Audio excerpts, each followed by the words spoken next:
कहते थे भाइयों बहनों मुझे पता है रुपया पतला होता जा रहा है, व्यापारी विदेश से व्यापार करते हैं, उनको महंगा खरीदना। अब ये नौटंकी कहाँ गया प्रधानमंत्री जी, कहाँ गया आपका नौटंकी?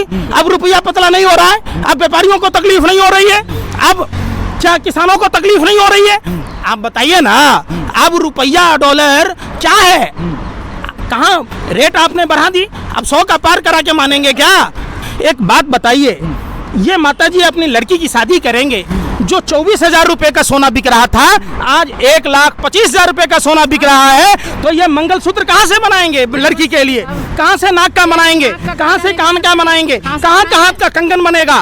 तो उन हिंदू जो बेटियां हैं, बहनें हैं, उसकी शादी में इस मोदी जी ने, किसी औरंगजेब बाबर ने नहीं, आधुनिक भारत के प्रधानमंत्री नरेंद्र मोदी जी ने हिंदुओं के घर पर डाका डालने का काम किया है। आज न बेटे की शादी हो पा रही है, न बेटियों की शादी हो पा रही है। आप इस माताजी से पूछ के देखिए, जब ये शादी ठीक करने जाते हैं, लड़का वाला जब सोना मांगता है तो न नाक की नथुनी बनेगा, न कान का बनेगा, बाली बनेगा, न झुमका बनेगा, न हाथ के कंगन बनेंगे, न पायल बनेगा, न गले का मंगलसूत्र बन पाएगा। प्रधानमंत्री जी ने कहा था मंगलसूत्र छीनने की बात, और मोदी जी की सरकार में 1,25,000 रुपया सोना पार।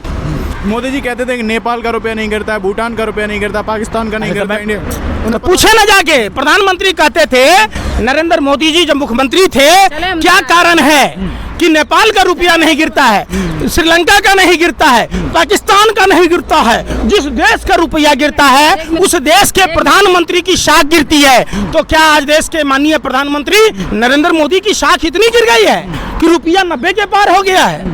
ये तो हमारे पुरखे कितने खुशनसीब थे, वो समझदार थे, इनको 63 सालों से सत्ता में नहीं दिया।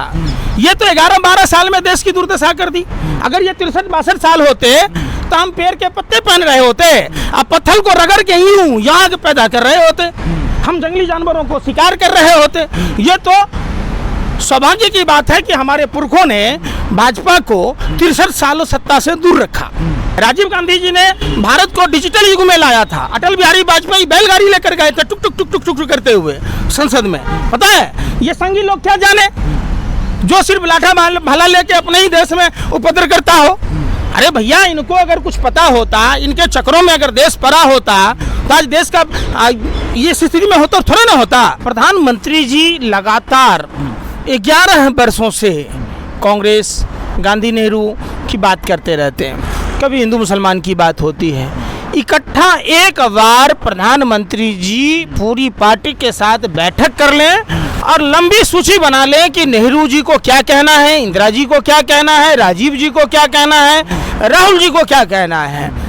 समझिए, पूरी भारतीय जनता पार्टी जिस तरीके से राहुल गांधी जी का मजाक उड़ा रहा, राहुल गांधी जी पढ़े लिखे लोग हैं, रामायण में साफ साफ लिखा हुआ है कि सुअर से अगर आपको टच कर गया, आप अगर सुअर से बदला लेने लगोगे तो और गंदे हो जाओगे। तो राहुल गांधी जी को चुनाव हारने से, जीतने से और जो आप एलिगेशन लगाते हैं उससे कोई प्रभाव नहीं पड़ता है। प्रभाव क्या पड़ता है राहुल गांधी जी को? राहुल गांधी जी के डीएनए में वो खून है जो देश के प्रति सोच है, जो नेहरू की सोच थी, जो इंदिरा गांधी की सोच थी, जो राजीव गांधी की सोच थी। आपको पता है ये वही लोग हैं जो बार बार झूठ और फरेब फैलाते हैं। इनके पूरी ये जो भाजपा रूपी सर्कस है, इसमें अलग अलग तरह के किरदार वाले जानवर हैं। जैसे देखते हैं मदारी लोग दिखाता है, कोई भालू का नाच दिखाता है, कोई सांप का दिखाता है, कोई तोता का दिखाता है, कोई बंदर का दिखाता है। ऐसे डुगडुगी बजाने से नहीं काम चलेगा। काम चलेगा कि महंगाई पर, बेरोजगारी पर, आतंकवाद पर बात कीजिए ना बार बार।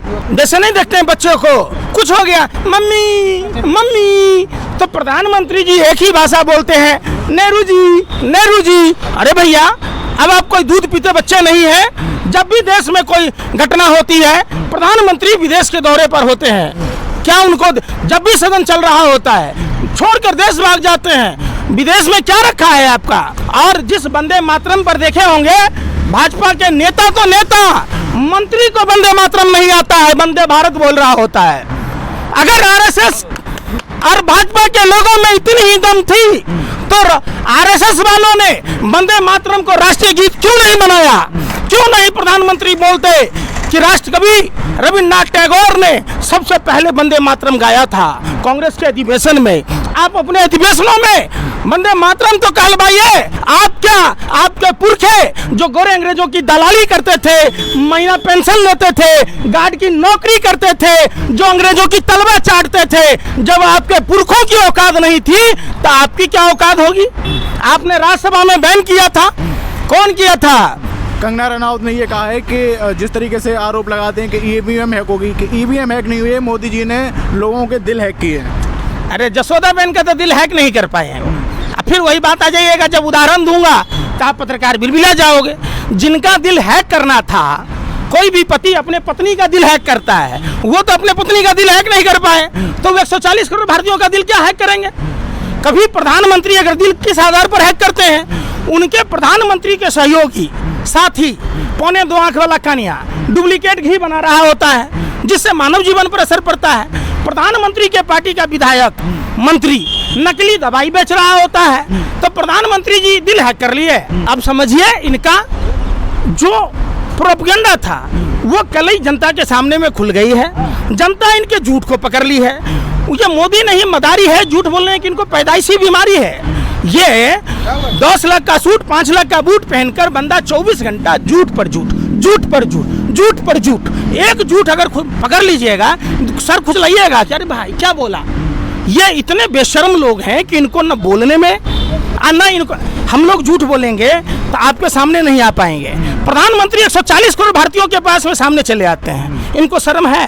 अभी बंगाल में चुनाव होने वाला है, वही प्रभु श्री राम को नदी पार कराने वाला केवट समुदाय की विधवा बहू लक्ष्मी देवी, जिसको इन्होंने ब्रांड एम्बेसडर बनाया था 2021 में, आज तक उसको मकान नहीं मिला। क्या भाजपा आरएसएस के नेताओं की इतनी औकात नहीं है?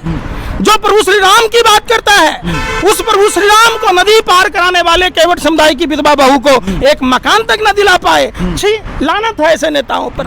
आपने हिंदुओं को 400 का सिलेंडर 1100 से 900 पर लाके रख दिया। कहाँ 400 में हिंदू खरीद रहा था?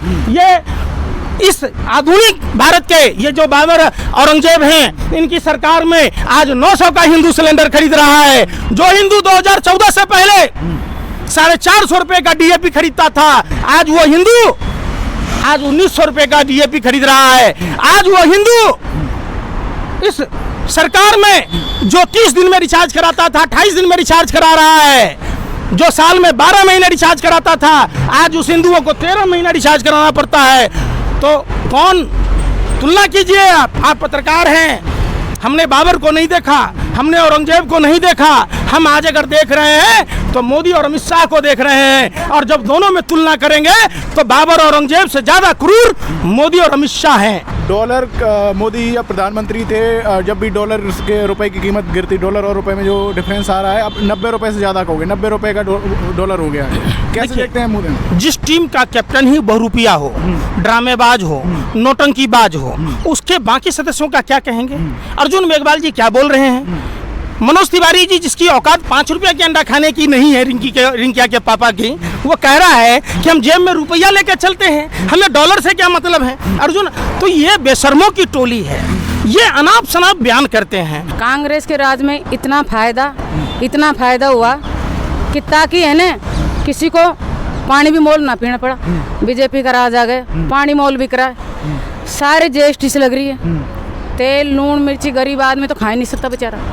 तो कांग्रेस का राज होना चाहिए। हमारे कहने का मतलब यार, हम पानी पीते तो कांग्रेस का पीते। हमारे गांव में पानी की कमी थी, हमारे गांव में इतना पानी आता है 2 घंटा बिना लाइट बिना मोटर, हमारे 3-3 खंड की बिल्डिंग पानी चढ़ता है। कांग्रेस का राज था, हम सुख पाते थे। आज बीजेपी का राज आ गया, हर जगह चप्पा पे खतरनाक हो रही है। लेडीज़ की कोई सहायता नहीं है, हर जगह लेडीज़ सुरक्षित नहीं है, बेटियाँ सुरक्षित नहीं है, बहू सुरक्षित नहीं है, रोड पे सुरक्षित नहीं है, मार्केट जाती है तो वहाँ सुरक्षित नहीं, गाड़ी में चढ़ती है तो वहाँ भी सुरक्षित नहीं है। इधर देखो, हाँ, लेडीज़ का कोई वो नहीं है, मान्य समान। कांग्रेस का राज तो वापिस होना चाहिए। अच्छा, तो आपको क्या लग रहा है, चीज़ें महंगी हो गई हैं पहले से बहुत चीज़ महंगी हो गई। चांदी सोना आसमान छू रहा है। जब कांग्रेस का राज था तो गऊँ के लिए गौचरा था, बीजेपी का राज आ गया, बड़े बड़े अधिकारियों ने सारी जमीन जोत ली। गऊँ के लिए बैठने लायक जगह नहीं है, बताओ गौ माता खा जाएगी? या तो गौ माता की जगह नहीं है, बहु माता की जगह नहीं है, बेटियों की जगह नहीं है। तो कांग्रेस का राज था ना जब हमको फायदा था।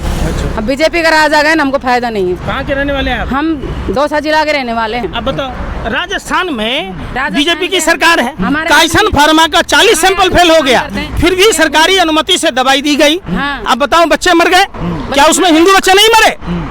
आप मुसलमानों की चाबी टाइट करते करते हिंदुओं की चाबी ऐसी टाइट कर दी कि सांस लेना दुर्लभ हो गया। भरपेट भोजन तो दूर की बात है, लोग जिंदा रहने को ही विकास समझने लगे।